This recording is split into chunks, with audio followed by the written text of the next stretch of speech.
Olá, meu nome é Olavo Picanço, eu sou cirurgião oncológico, membro titular especialista da Sociedade Brasileira de Cirurgia Oncológica.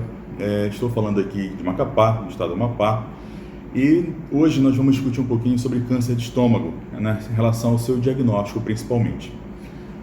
O câncer de estômago é uma doença de alta prevalência mundial, sendo a quinta mais diagnosticada no mundo em termos de doenças oncológicas. No nosso país, acomete, sendo a quarta forma de acometimento de câncer em homens e a sexta forma em mulheres.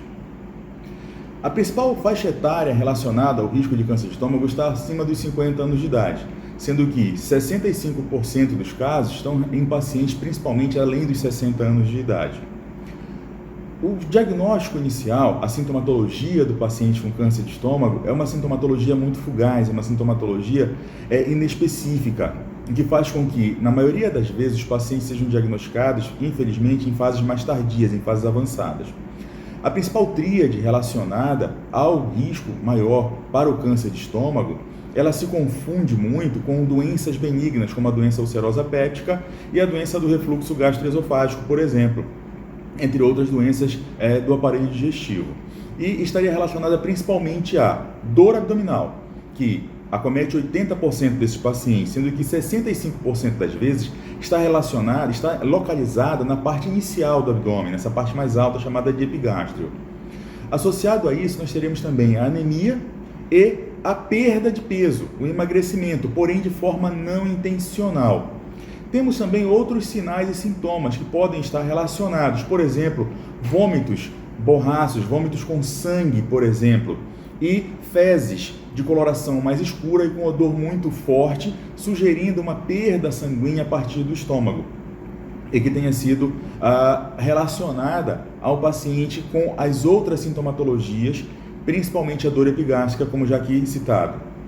Esse paciente, como colocado, ele apresenta sintomas muito fugazes. Além disso, a sensação de plenitude gástrica, que seria aquela sensação de que está sempre de estômago cheio, ou, ao se alimentar, já sentir saciado de forma muito precoce.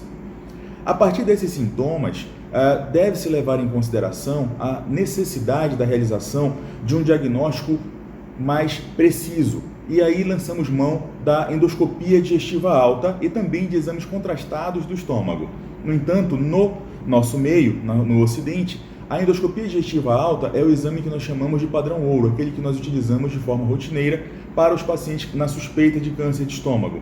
Esse exame ele deve ser iniciado normalmente a partir dos 40 anos de idade na população de uma forma geral.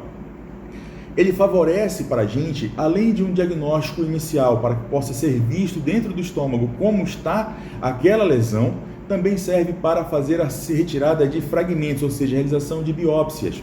Essa biópsia será encaminhada ao patologista, que nos dará um diagnóstico histopatológico, confirmando a presença, por exemplo, do câncer de estômago, que na sua grande maioria se chama adenocarcinoma gástrico.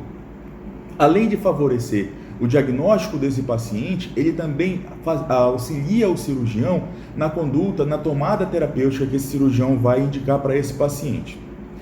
A partir desse exame, nós podemos lançar mão de outros exames, como exames de imagem, no intuito de estadiar esse paciente, ou seja, definir como a doença está dentro desse paciente, desse indivíduo. E quais exames seriam? Nós poderíamos lançar mão da tomografia de tórax e da tomografia de abdômen e pelve. Normalmente, esses exames são realizados por meio da utilização de contrastes também. Além desses exames, nós podemos lançar mão de outros exames na dependência de sintomas relacionados, mas isso o médico vai individualizar caso a caso. Exames como a ressonância de abdômen, exame como o PET scan, exames como a ecoendoscopia. Exames laboratoriais, eles também podem ser utilizados, alguns marcadores tumorais. No entanto, ainda há uma confusão na realização desses exames. Não há um esclarecimento, não há uma definição, pois são exames ainda que se apresentam de forma muito inespecífica no câncer de estômago. Mas, a partir daí, se indica outros exames no intuito já de preparar esse paciente para um eventual tratamento, que, na maioria das vezes, vai ser um tratamento cirúrgico. Entre os fatores de risco para o desenvolvimento do câncer de estômago, nós teremos alguns relacionados principalmente a fatores dietéticos, como, por exemplo, a utilização do sal na alimentação. e também a forma de conservação de alguns alimentos, como por exemplo o salgamento de carnes para conservá-las. Esse salgamento vai favorecer o desenvolvimento de compostos, que nós chamamos de compostos N-nitrosos, que são altamente cancerígenos e estão relacionados a um maior risco de desenvolvimento de câncer de estômago.